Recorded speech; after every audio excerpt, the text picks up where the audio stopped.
Good evening and welcome to the Sound Off Show. My name is Linda Kirker. I host the program, and thanks for tuning in tonight. I appreciate that.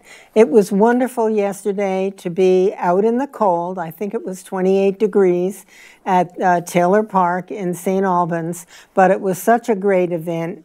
I'm not sure exactly who puts the whole thing together, but they did a good job, and it was especially heartwarming to see, I don't know, 100, maybe more, maybe 200 students marching along to get to Taylor Park. And then as I was standing there waiting for all the ceremony and everything to begin, there was a group of high school boys standing behind me with a big sign thanking the veterans. And it was just very, very touching. There were a number of speeches by middle school students from the city school in St. Albans. I don't want to skip anybody. The town school in St. Albans, and I think it was Fairfield, but I could be mistaken, one student from there, and they all did just a super job. It was so heartwarming. I was freezing, so it was great that it was heartwarming.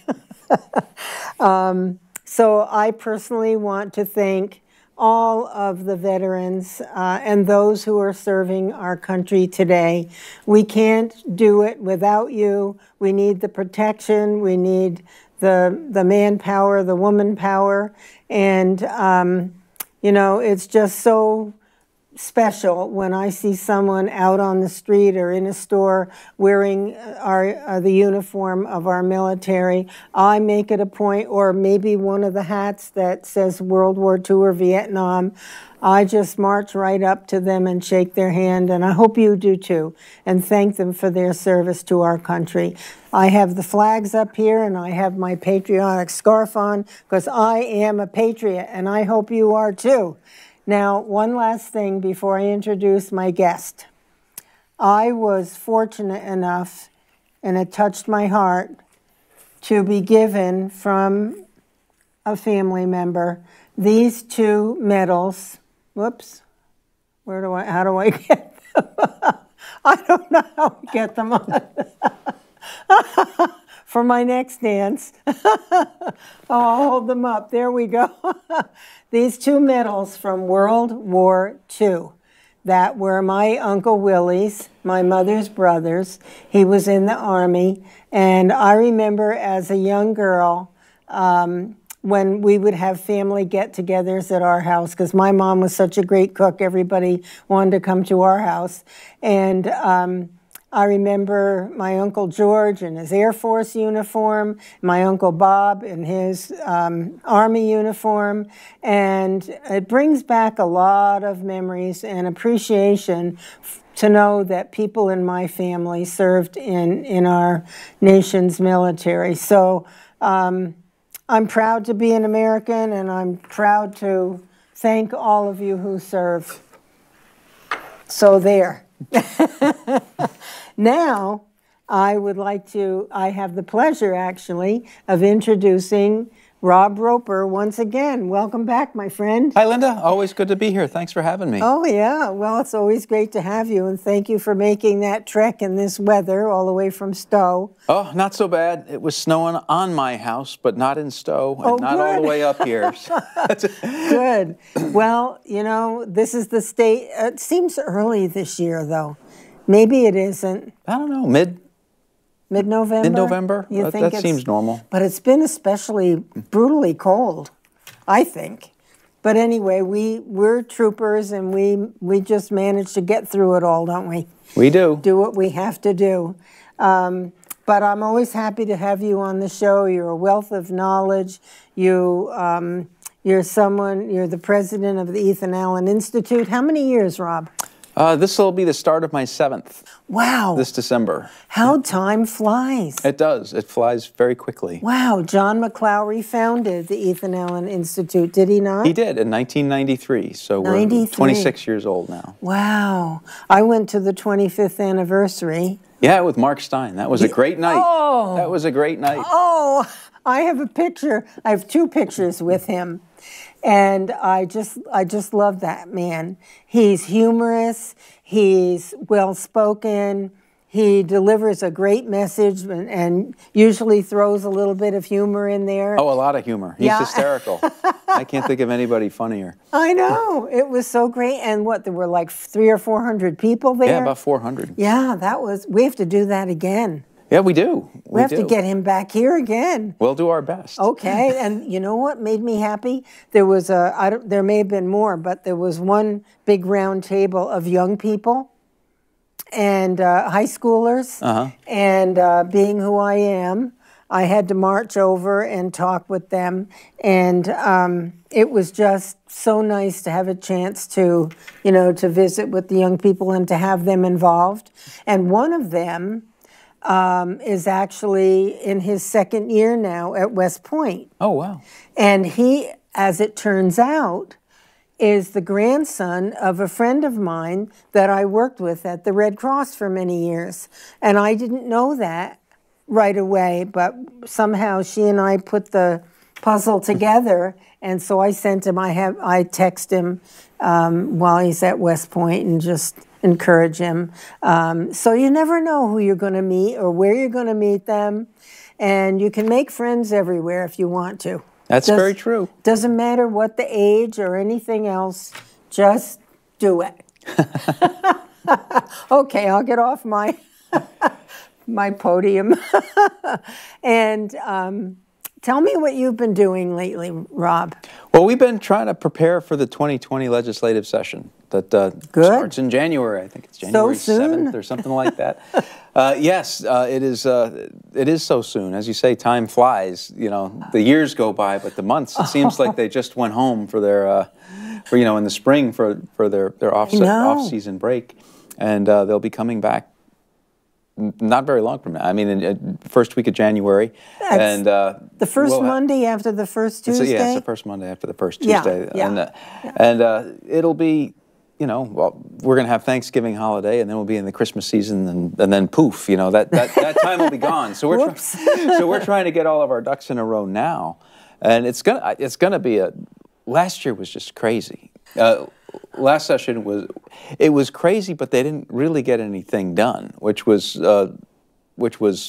somewhat of a relief. But it puts a whole lot more pressure on this session. They left their priorities last year.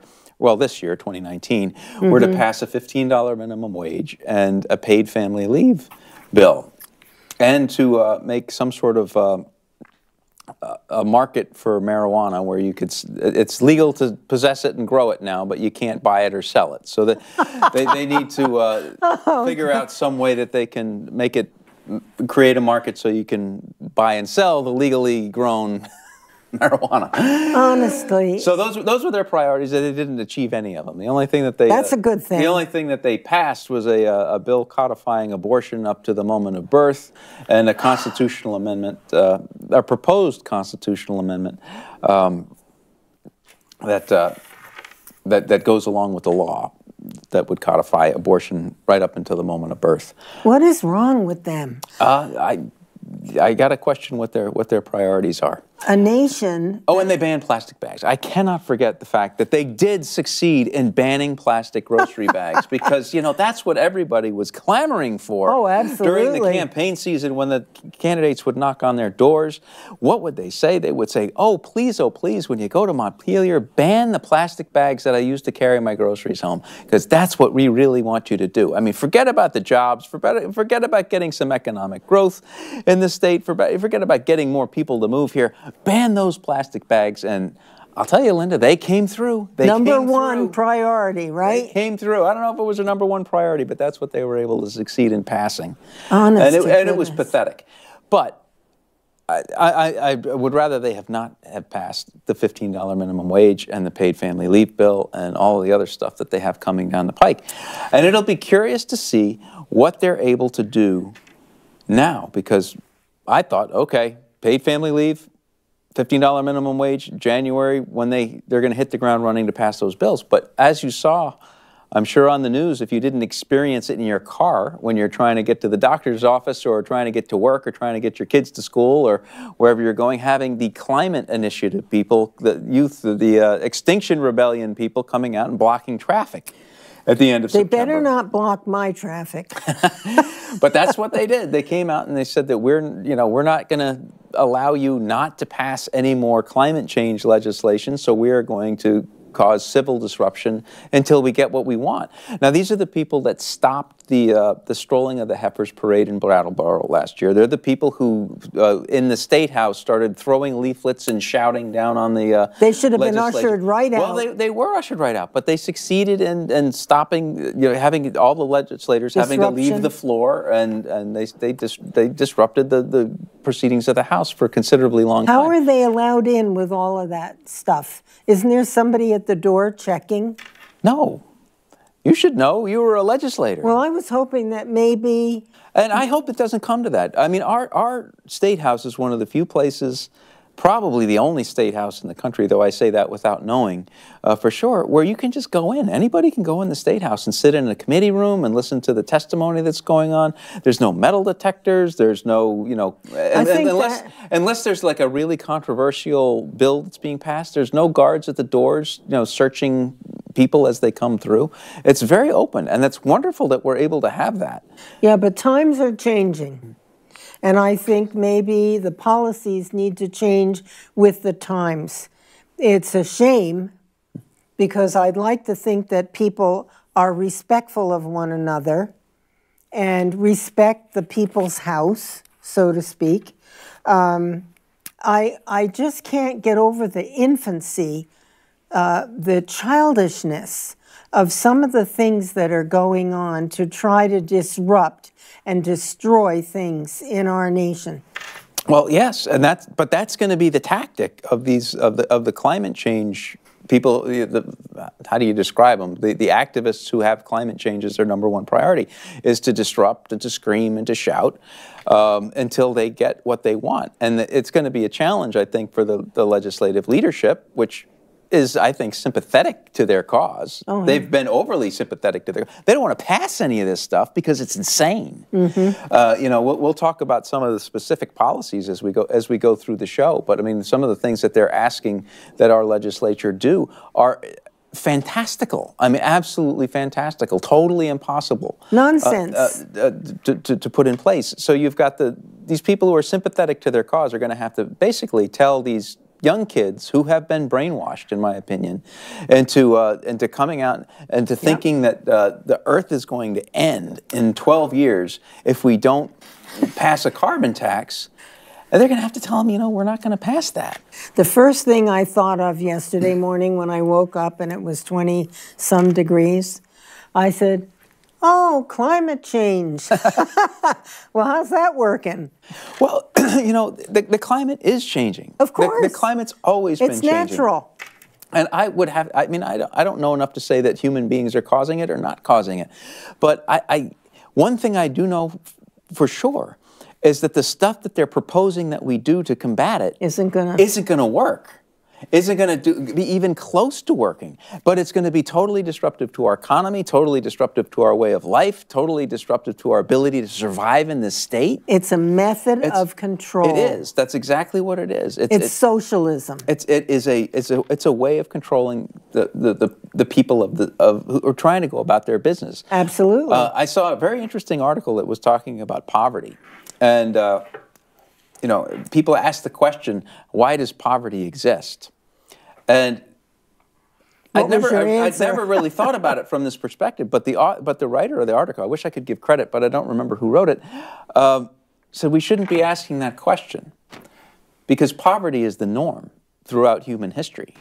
People have always been poor. People have always been scratching a living. People have not had prosperity until very recently in human history. So the question is not why does poverty exist? The question is why does prosperity exist? And how do we make prosperity the norm? Yeah, that's a good rather than poverty. And his answer was cheap, reliable, abundant energy. No kidding. Yeah.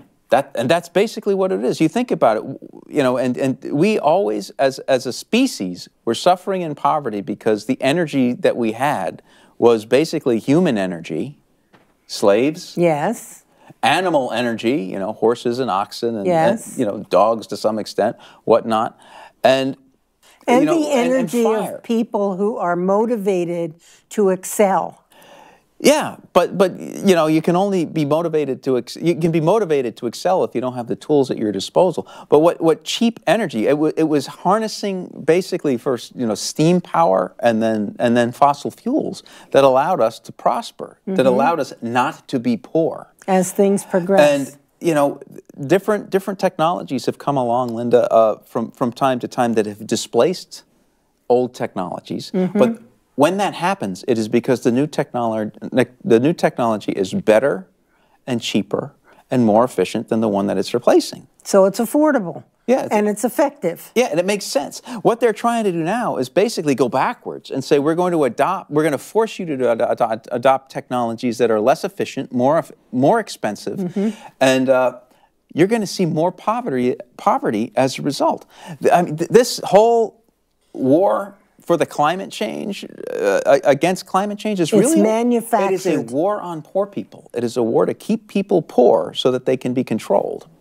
Well, that's what socialism is about. It's controlling the people, where you do not have freedom, you don't have rights, and the government's in charge of everything. And I've often said on this show, Rob, that if you look at our U.S. Constitution, at the list of responsibilities of the federal government, they do not include education or health care. Those are not meant for the federal government to control. They're just not in the Constitution.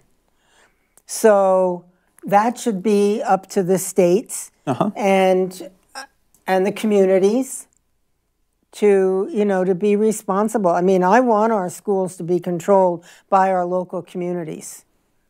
Let the parents and the leadership that we elect be the determinants of what our children are going to learn. Because I'm not happy with education these days at all. No, I think it should be in the hands of the parents. Give them a voucher. Give them. We do this in 90 or so towns throughout the state of Vermont. They have tuitioning. They get their money.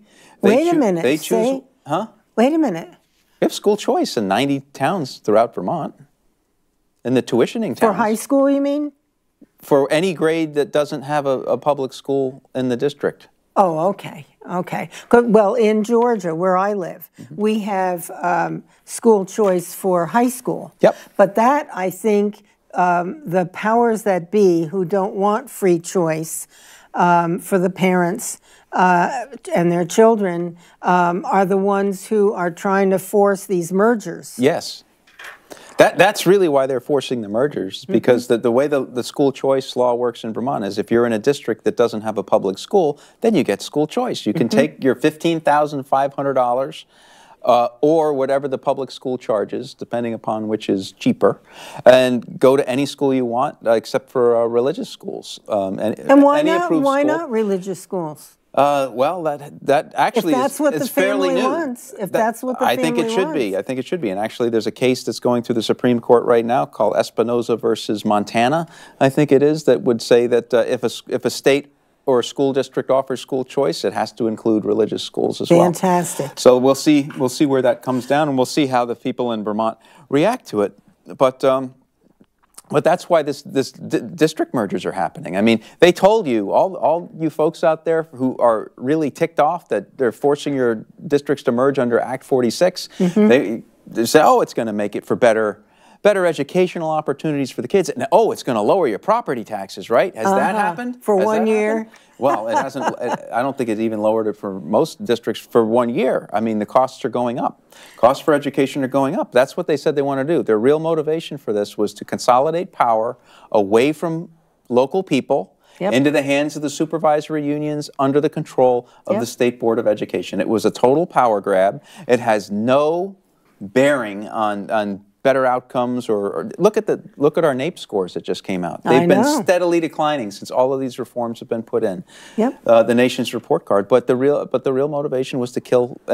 Part of it was to kill school choice by forcing mergers between districts that had tuitioning or have a public school, and those that don't. Yeah. Now, right now, the law says that if you're in one of those districts that doesn't have it, you can't force non-like districts to merge, but they're really trying to push all the incentives onto those towns to do it, and you're going to lose. And that's what they want. They want to see that go away. And we have to fight. We have to fight to keep these things. I know. We need to stand up and speak out and go to the school board meetings and make sure, well, while we're on the topic of education, there's a big to-do in this area, Franklin County, about proficiency learning. Mm-hmm. And now those who are about, because I wasn't in favor of that to start with, and I don't know how many parts of the state, how many school districts are implementing that type of evaluation. Oh, a lot. A lot of them? them are. I can't give you the number of all of them. I know they're doing it in my town of Stowe, and parents are absolutely furious. The students are absolutely furious. I know. The kids don't like it. I spoke with a group of senior boys at a gathering, and they said it's horrible. And when I go off to college, how's the college going to know oh, I'm proficient? Oh, well, the college can't know. And the What colleges aren't going to pay any attention to these transcripts that the kids are sending. I mean, they don't have the transcripts here yet. They were supposed to have them months and months ago. And in fact, the principal of the school left. I saw that. I did see that in the paper. But no, it's a big problem, because the way this proficiency system starts out is you can't be proficient at the beginning of the year. You get some number grade. So you could be the smartest kid in the class, and you could get everything right on the test. But the way the system works, from the way I understand it, is you get a 2 or a 3, and proficiency is 5. So you can never have that great GPA. And if you're applying to college and it looks like you're sort of middling, they don't understand the transcript. It puts you at a real disadvantage when you're applying to a school that's not a Vermont state school. Well, how can you have any way of comprehending what the knowledge base is? Is it a subjective thing by the teacher, or is it actually testing where you get a grade? Well, here's another no, it's not here you get a grade. It's sort of a subjective thing from what I understand. That's terrible. Where's the motivation to excel? Well, yeah, the kids don't really have it. A lot of the schools are doing away with valedictorians and I know. God forbid one person should do well. There's no competition for grades. Something to reach for. Something to reach for. Something to strive. Work with your kids. But no, it's a real problem, because the schools throughout Vermont aren't even doing this in a uniform way. The way Stowe's doing it is different from the way St. Albans is doing it, which is different from the way other districts are doing it. They all have implemented their own version of this. So even if Harvard says, okay, we'll take the effort to understand your grading system. Well, this kid from Stowe has a transcript that says one thing, and this kid from St. Albans has one that says something completely different. The heck with it. Well, I'm wondering. Back on the pile. And I could be mistaken here, but I'm wondering, will the colleges say, the heck with it, we're getting the money, let's just let them in and we'll take the money? Well, but what how are money? they? No, I don't think that they will. I hope not. In fact, I read an article in the Wall Street Journal a while back talking about how competitive college is these days. When you fill out all that effort that goes into your application, your college application, and God, I'm thankful that I'm done. Both my kids are in college, and I don't have to do this anymore. But it's they spend 8 minutes on each application that comes through. It's 8 minutes. Who does? The schools. The school admissions offices. Is that a lot of time or a little time? That's not very much time. No. They're because they get thousands and thousands of, particularly for the competitive schools, of these applications. So they have to, they look at your transcript and maybe they read your essay, and they have to make a snap judgment of, okay, this kid goes in the possible pile, or this kid goes in the not possible pile. And if they're sitting there transfixed as to what does this mean? Then they're going to put it aside. They put it aside, and it goes in. Here's a kid whose transcript I understand. They get preference. So I mean, it's a terrible thing that they've done. And again, look at the NAEP scores that just came out. This is a national assessment. Yeah, the National Assessment of Educational Progress, I think is what it stands for. And for the past several years, it's been going down as we've been implementing Act 46 and the school district consolidations, as we've been implementing this program, the proficiency-based learning, as we've been increasing the amount of preschool, universal, high-quality preschool. The more the kids go through that program and matriculate to the 4th grade where they're tested under NAEP, their scores are going down. We were promised that, this is going to lead to higher scores, this is going to be to better kids. And it's not. It's just led to a $130 million price tag for Vermonters, and they're asking for about 3 times that much to expand the program that doesn't work. I don't want to belabor this because I know you have other things you want to talk about, but I just don't understand what we're doing with our education system, and it's time for it to change back to something that makes sense, where children are challenged. We lost over 30,000 students over a period of time in recent years. We went from 105,000 in 1995, I think it was, to 70-some thousand. And the price per pupil keeps going up. Wouldn't you think that the price of education would go down with so many fewer students? No, they're adding a new program for everything so that they can keep the money coming in. They're adding administrators. That's the problem. It's not the classroom teachers that they're adding. They're adding administrators and all sorts of bureaucracy around this. But no, I mean, they will make the argument that, well, you still have to pay for the school.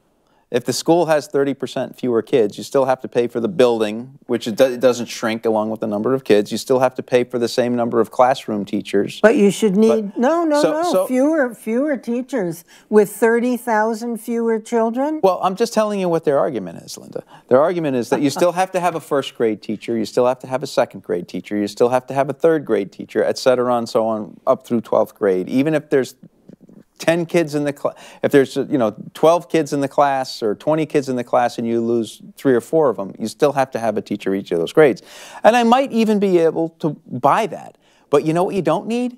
More teachers, more administrators. More programs. More programs. Like now they had so many regulations that they placed on home daycare providers so that they could have all those little children in the school system. Yes, I mean, that's exactly what's going on with this, and I put the air quotes around it again, high-quality preschool. We didn't have a preschool problem. No. The private market had taken care of it. I mean, there were all, it was a business primarily dominated by women.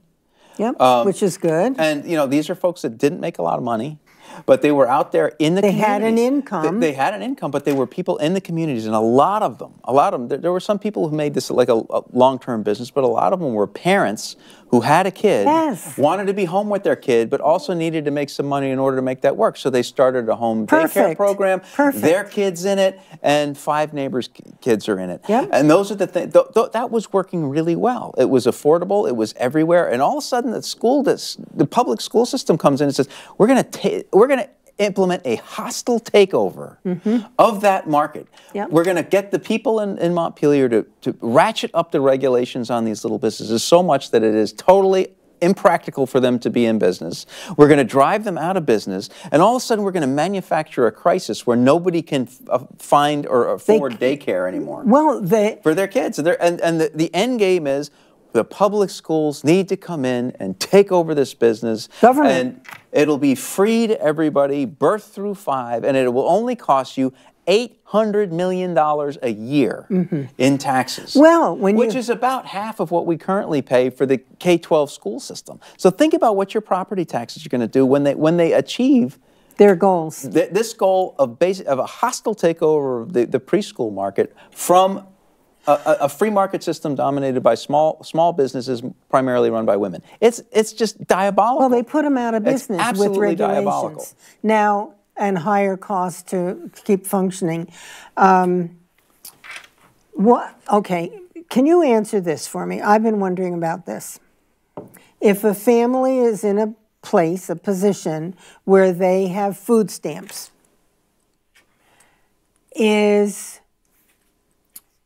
are their children still eligible for free breakfast, lunch, and after-school food, even though they're getting government food stamps? Does every child get a free breakfast, lunch, and after-school whatever, snack or whatever? I don't know. I don't know the answer to that question, but I got to tell you this, Linda. We pay like $22,000 per child to go to school. Yes. Every meal should be free. Every meal should be free for those kids. For $22,000, you can't give the kid a sandwich? Wait a minute. I think we should take that cost off there. When I went to school, I had my little lunch box I did with too. a peanut butter and jelly or a tuna fish sandwich and a piece of fruit. And I bought a little carton at school of, a pint of milk. I get it. I did that too. I split my time between independent school and public school. And when I was in public school, that was the deal. It was 5 cents for a milk, and it was a buck for the lunch, and you paid that. But as I get old, then I went to private school. I went to an independent school for middle and high school. And when I went to private school, every meal was, you sat down at a table, and that was your meal. But your parents were paying for that. Yeah, my parents were certainly paying for that. But we as taxpayers are paying for these kids to be in the school. Don't you think for $22,000 a year, part of that bill should be that the kids get a sandwich? Well, I think we need to cut the $22,000 per pupil down. Yeah, well, I agree with you, but I think the teachers and the students are trapped in a failed education system. They are. We need a whole revision. I think we need to get rid of the Department of Education at the national level. And let's get real about providing an education system and personal responsibility and accountability and achievement for our children. That's what our country needs. Yeah. Now, if we had every parent have choice, then you could decide for yourself, do I want the $5 a day or whatever it costs to give my kid a grilled cheese sandwich and some vegetables on the side and a pint of milk, or we do want to spend that on something else and we'll bring our own lunch? Well, parents could make the decision. The word is that a lot of the food that's being prepared for these kids is going into the trash. I'm serious. No, I understand. Okay, you had other things you wanted to talk about. We can beat this to death. Well, there's so many things that are going to be happening once the legislature get back. I mean, the carbon tax is a big one. I don't know if you saw in September or maybe it was early October, after the climate week of strikes and blocking of traffic and general mayhem, Mayor of Burlington, Mira Weinberger, who's a Democrat, yes, he is, flanked by VPIRG at a conference in Burlington, said that they are calling for a carbon tax that would ultimately cost you, the average Vermonter, well, all Vermonters, whether you're average, above average, or below average, about $1.70 per gallon for gasoline and home heating fuel. Think about what that would do to your budget. $1.70 per gallon. Tax. This is a carbon tax. This is on top of the tax that's currently the per gallon tax. This would be a carbon tax on how much CO2 each gallon of gasoline emits. And it would start out at about 30 cents per gallon, and it would grow over a number of years to about $1.70 per gallon. That's insane. Of course it is. It's absolutely insane. Who are these people? What are they thinking? And these are people that say that they're on the side of working people. They're on the side of the middle class getting ahead. Oh, really? This is what I'm talking about, war on the poor. If you're living up in the Northeast Kingdom or any place in Vermont, and it's a day like it is today, where it is 20 degrees, but it feels like it's 0 and the wind is howling, you need to have your heat. Of course. And probably when you wake up in the morning, after you scrape all the ice off your car, you're going to have to drive 20 or 30 miles an hour to work. So and you have to take a 5-mile detour out of your way to drop your kid off at school. So people won't be able to afford this. So people will not be able to afford to heat their homes. So they're going to put them all into housing projects? I think they would like everybody like to China? move out of the country and into the city, but that's where the most expensive housing is. Rob and viewers, look up under HUD, Housing and Urban Development, at the national level, a program called AFFH, Affirmatively Furthering Fair Housing. They're working with our communities all over the country, and they don't want any, they do want every neighborhood to be a mix of a housing project, a lovely rambling, property for one house. They want everything to be mixed. You can't any longer have a nice neighborhood where you have private homes and everything. Look it up. Yep. But, again, if that's what people want, the market will take care of it. If it's not what people want, the market will take care of that. But they're trying to force it. They are trying to force it. They're trying to control your life. Right. But so that's the overt carbon tax. And I personally don't think that that's going to go anywhere because, once people hear $1.70 a gallon, that's going to be the end of it. But there's something that's more insidious that's happening, and that is the stealth carbon tax called the Transportation Climate Initiative. And then what the TCI is it's like the Regional Greenhouse Gas Initiative, but for transportation. Now, what the Regional Greenhouse Gas Initiative was passed back in 2006 or 8 or something like that under Governor Douglas. And a bunch of New England states got together, and it's a cap and trade scheme basically for power utilities. So if a power utility wants to sell more energy than is allowed under the cap, they have to buy carbon allowances that would let them do it. Now, this was actually a pretty good deal for Vermont because we don't emit any carbon. We get all of our stuff at the time from Vermont Yankee and from renewable sources and from Hydro-Quebec, none of which emit greenhouse gases. So basically, the other New England states are essentially paying us for the credits, and we don't have to pay anybody else for credits because we don't need to use them. We have forests. So the fools were separated from their money, and Governor Douglas said, you want to give us $3 million a year? We're happy to take it, and we did. So we joined Reggie.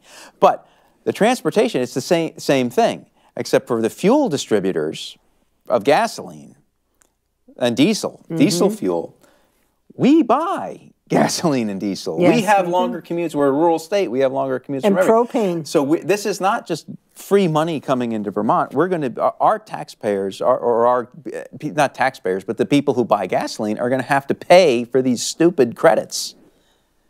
And it's going to be extremely expensive. It's going to be about what amounts to somewhere between a $30 and $70 million tax on Vermont drivers. And it will go into the state coffers, but we're not going to be getting. That's the fuel tax. That's TCI. Now, here's what's really awful about this: it can be done by the governor signing a memorandum of understanding that the legislature never has to vote on. Oh boy! So they get off scot-free. They get their carbon tax, and they don't have to go back to their constituents. You think the governor would do it? I don't think that Phil Scott wants to do it. He ran against the carbon tax. I think that this is one of the things that he's sincerely opposed to. But here's the other really insidious thing. None of the distributing points where this tax would be levied is in Vermont. So if... What does that mean? The place where you have to pay the credits, we don't control. It's in New York or Pennsylvania or Maryland. That's where this isn't government doing this. This is a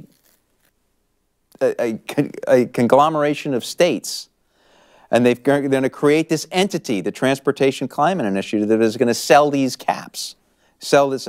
So even if Vermont says we don't want to be part of this, it's possible. We're not sure yet because they haven't written up the final plan. That's coming out in a couple months. It's possible that Vermont would have to buy fuel from a distributor that charges us the high rate as if we were purchasing the cap and trade credit, but we wouldn't get any money back. Oh my God, who thinks up these things? But we wouldn't get any money back because we didn't join. So the incentive for the governor or whoever's governor when this thing comes to fruition is going to be, well, if I want to get any money back, I have to join this in the first place. Otherwise, I'm just throwing Vermonters' money into the other New England states. I'm glad I'm old. It's really, really awful. And what we need to do is we need to put together a coalition of people within these states to say this is nuts, and we do not want to pay an extra 18 to 30 cents. It's about education. A gallon for our fuel. So that's coming up, and we need to keep a very close eye on that. And that won't be legislation. That will not be legislation. That's happening outside the State House. So of course it is. So it's going to be something no control. happening in the governor's office. The governor's office has to sign the memorandum of understanding. So we need to get after the governor not to sign something. Not to sign it, but also to make sure that Vermont doesn't get hit up for the cost of this without any of the benefit if we decide not to be in. I mean, that's extortion. I think there's a constitutional issue with the Commerce Clause. This is what the Commerce Clause was actually supposed to do, no tariffs in between states. Yeah, and the states are supposed to be independent. Right? Yep. Okay. Let's see. Even crazier is the Global Warming Solutions Act. I can't wait. Here's what the Global Warming Solutions Act would do. They've been trying to pass all these things for ever, all these plastic bag bans and carbon taxes and subsidies for renewable energy and all this stuff. And they can't do it, and they certainly can't do it on the scale that they want to do it because it's crazy. It will never work, and it will, essentially throw everybody's life into chaos if they try to do this stuff. So but we have these feel-good measures that they pass into law as goals. And the goal is to be 25% below 1990 CO2 output by, I think it's 2025, and then we're supposed to be below 75% by 2038, and then 90% below by 2050. But we don't have a high carbon output. Below 1990 levels, that's what they want to get. And it's an arbitrary number. It doesn't mean anything. But it's a goal. And we're coming up on that first goal, that 2025 goal, and it's kind of like, folks, we're 16% above 1990 levels now. We're nowhere near going to be below it. We're supposed to be. It's kind of a joke. So what they're saying is, okay, what we want to do with the Global Warming Solutions Act is make these goals, these feel-good goals that are absolutely unrealistic, mandatory. Rather than just a benchmark, they want to make it mandatory. Okay, well, what does that mean if you make it mandatory? That means that they have the power, and that they will give the power to the Agency of Natural Resources to pass any law necessary to meet these crazy, unrealistic goals. That means passing a carbon tax to pay for the programs. That could mean passing a law that you have to give up your internal combustion engine vehicle and buy an electric vehicle. It could mean that you have to give up your oil-heated house and buy an electric heat pump. But no, this is how insane it is, though. This is what they think they freedom. Can do. They think they're going to sell this thing and say, oh, we should put teeth in this. The Vermonters, we passed these goals because the Vermonters wanted us to pass these goals. What and Vermonters? They want us to make sure that we meet these goals. And I bet you there are a lot of people out there that are going to say, yeah, you know what, that sounds right. We do want to have lower carbon output. We do want to save the planet. We don't have a high carbon output. And then you pass this law. And all of a sudden there's, some member of the Green Police state is going to show up at your house and say you can't drive your truck anymore because we gave power to the Agency of Natural Resources that passed a rule that says you can't own it. I mean, that's what they're going for with this. What do the fuel dealers think about this? Oh, the fuel dealers are not pleased. Well, I hope they're going to stand up and get a group of us. They are going to stand up, but people have to stand up with the fuel dealers. I mean, it's got to be everybody. You know what? Once again, I want the government off my land, out of my house, out of my car, out of my kitchen, out of my furnace. Leave me alone. That's freedom. That is. Okay. Well, thanks for all that good news, Rob. Well, I mean, people have to be aware that. Yes, they do. This is coming down the pike, and all those people. And it's real. All those people in the streets blocking traffic. This is what they're screaming for the legislature to do, and there are not that many of them. They don't know any better. Well, it's a lot of kids who are basically, you know, being say, hey, paid. would you rather take a day off of school and go out and scream in the streets, or would you like to sit here and take an algebra test? Yeah. You know, what do you think they're going to do? Of course. I mean, so off they go into the streets to do the bidding of what is essentially a lobbyist organization in Viborg. Yep. But they don't know. They think it's fun, and you know, who could blame them? You know, I would rather be out screaming in the streets and taking an algebra test too. Why isn't somebody explaining the pros and cons to them? Well, because, I mean, I think that's obvious. I mean, we need to start some youth groups. Yeah, and there are some youth groups out there, but it's very hard because, you know, the teachers make fun of you. The teachers will dock your grades. I don't care.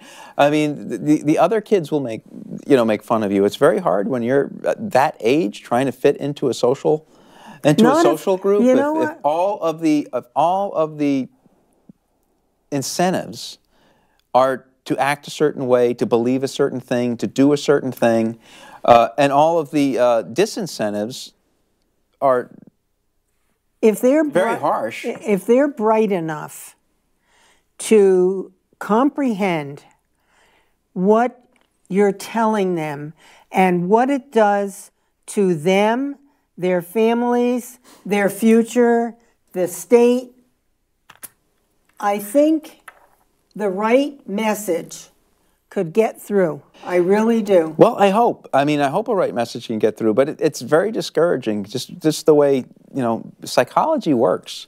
I mean, I recently read a book that's a classic, and it's one that's been on my bedstand for a long time, by Robert Cialdini, if I'm pronouncing his name right, but he's a guru of behavioral economics. And in his book, he talks about, well, there's a couple of things that are really frightening, but the one that really got me was how soldiers during the Korean War were captured in battle, and how the Chinese brainwashed them. And it was very different from what the Koreans did. When the Koreans had the soldiers in their care, they pulled their fingernails out, and they couldn't break them. They couldn't break the soldiers. I mean, but the Chinese were nice to the soldiers, and it would start out with something very, very small. You know, you and I were not very different. You know, America's not perfect, right, Linda? America's not a perfect place. Can you at least admit that America's not perfect? They worked on their minds. Yeah, and you know, and then they put the pack of cigarettes on the table, and you know, it's pretty obvious that you get the cigarette if you say that America's not perfect. Okay, America's not perfect, so what's the harm? And you take the cigarette. And all of a sudden you've said that. And then the next time it's, could you just, you know, you've admitted that America's not perfect, Linda, so could you just write down some of the ways that America's not perfect? And then there's a blanket over here, you know, the race relations, and there's some problems, you know, and this was in the 1950s, right? That's a problem. That's how America's not perfect, you know. Okay, and then they write down the list. So even when you say something, when you write something down, there's a thing that we have in our brains that is wired for consistency. We want to be consistent with what our belief systems is, and they build these consistencies. So you look at what's going on with kids in the schools today with climate change. It's that first thing. You like polar bears, don't you? Yeah. Well, we want to save the polar bears, right? Why don't you draw a picture of how we can save the polar bears? And then the next thing it is, you know, why don't you write an essay? We're going to have an essay contest. Why don't you write an essay contest about climate change? Reinforcing the concept. And when the kid starts writing this, and then somebody from Viborg shows up on your front doorstep, will you sign this petition saying you care about the environment? Even if you sign it to get the obnoxious person off your front porch, that has a psychological impact on your future belief. Now you've signed this stuff. Yep. And then the next thing you know, you're out in the streets, you know, avoiding an algebra test, and this is who you now think you are. You think you're this person who loves the polar bears, who cares about the environment, who protests against big oil. This is who your personality is. Yep. And it's very difficult to break that once they put it into place, and they've been successful. But it is scary. It is really scary watching them do it. It's very frightening. It's a similar thing about the founding principles of our country versus socialistic views and methods, so that, you know, a child can be brought into the mindset of socialism and never really have a comprehension of what this country was founded upon, which is personal responsibility, freedom, rights, and opportunities, and you name it. Yep. Okay. Now, last thing I wanted to talk about, because I know we're getting short on time here. This hour has flown by, but it is the unfunded pension liabilities that the state is dealing with. Yep. This is a really scary, frightening thing that has been building for years and years and years. It's for the teachers' unions and for the state employees' unions. It's their health care benefits and it's their pension benefits. Yep. And we're paying for it, even though we make much less money than they do. Yes, but the unfunded liability right now for the total package 4.5? It's about $4.5 billion. Yep. And the reason this has been happening is because we made an agreement that we're going to pay for these pensions, and you're supposed to be putting money into the fund every year, and they have not been doing it, not to the extent that it needs to be done. That's one aspect of the problem. The other aspect is, and this is where I think it is the fraud really comes in, is they've been saying that we're going to be getting 8% interest on the investments in the fund over time, which is so far beyond what's real. We've been getting about 5.5% interest. So when they say, okay, this year we're going to get 8% interest and we get 5.5% interest return on the investment, the taxpayer has to make up that delta. So that's really not fair. No. It becomes much bigger.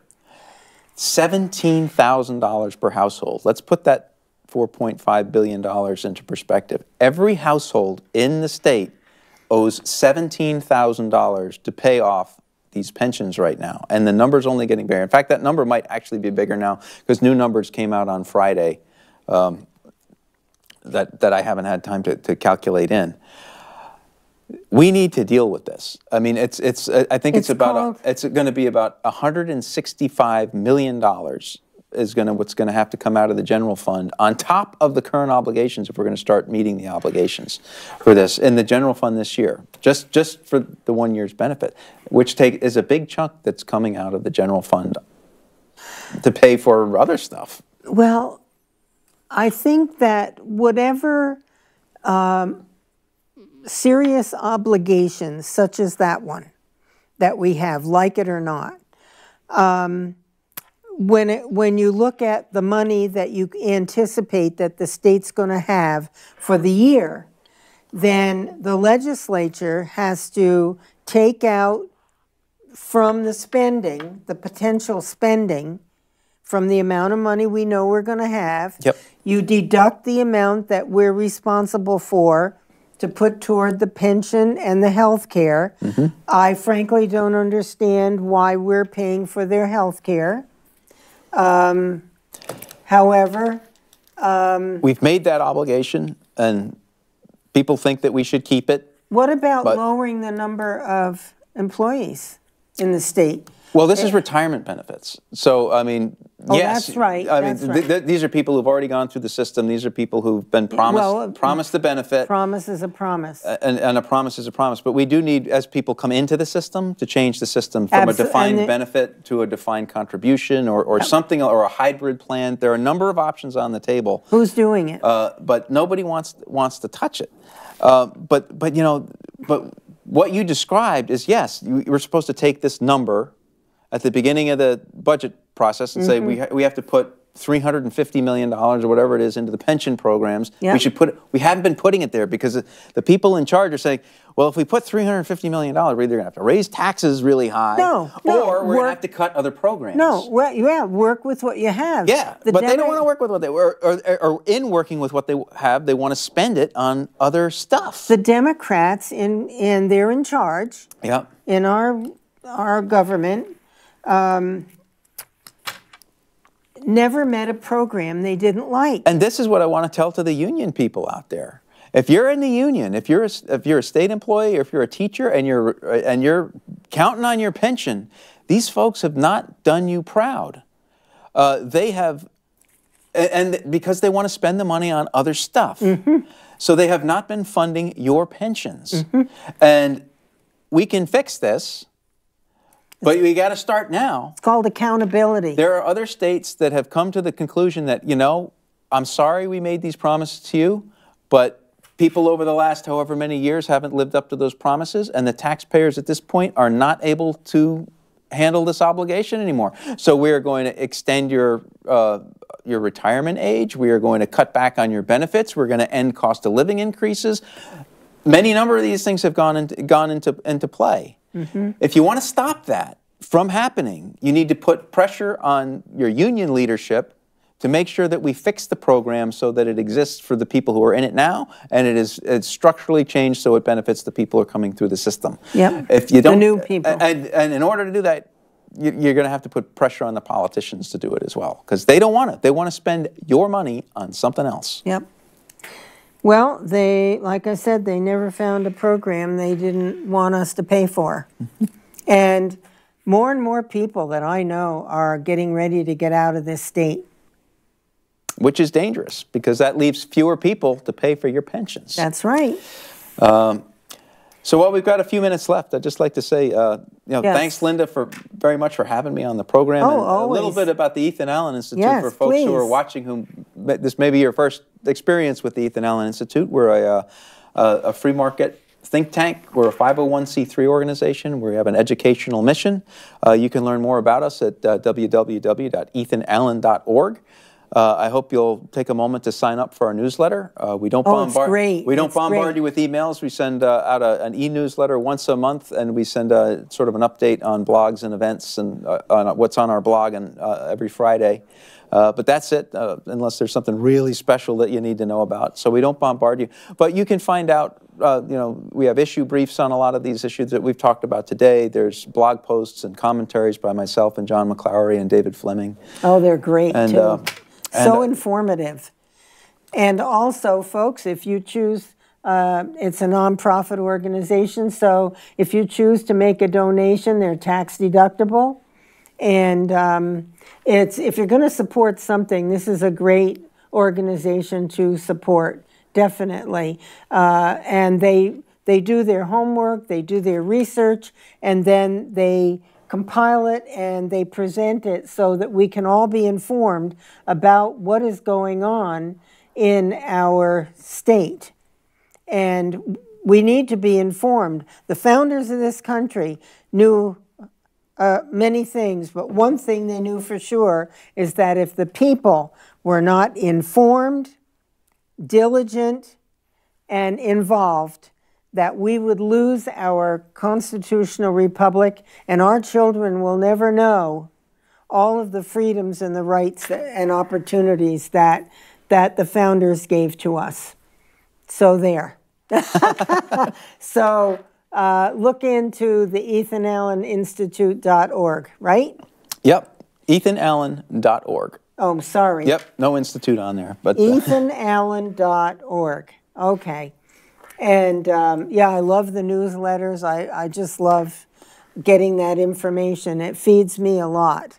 And another program that we put forward that I think is great, and as the legislature's going back into session, go on our, if you hit roll call profiles, we do a page for every one of our 180 legislators, 150 House members, and 30 senators. They have a page with the key votes from every year going back to 2013 when I took over the presidency of the Ethan Allen Institute. If they've been there, their votes are recorded. And on that page, not only can you see how they voted, we have links to their Facebook pages, links to their email. How to contact them. Yeah, how to contact them. So you can follow them on social media, you can send them an email, you can send them a snail mail. If they have a website, you can go to their websites. Every way that you can contact them. So you can tell them what you like and what you don't, and how you want them to vote, and so forth. We're down to the last half minute, Rob, believe it or not.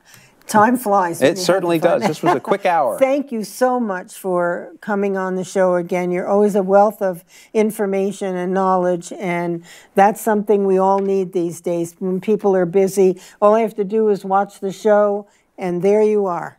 So thank you so much for Thank coming you, Linda. back. Always a pleasure. Well, folks, that's it for tonight. Another exciting night on what's this show again? Sound Off. I like to have fun. So have a great week ahead, and I'll see you soon. Good night.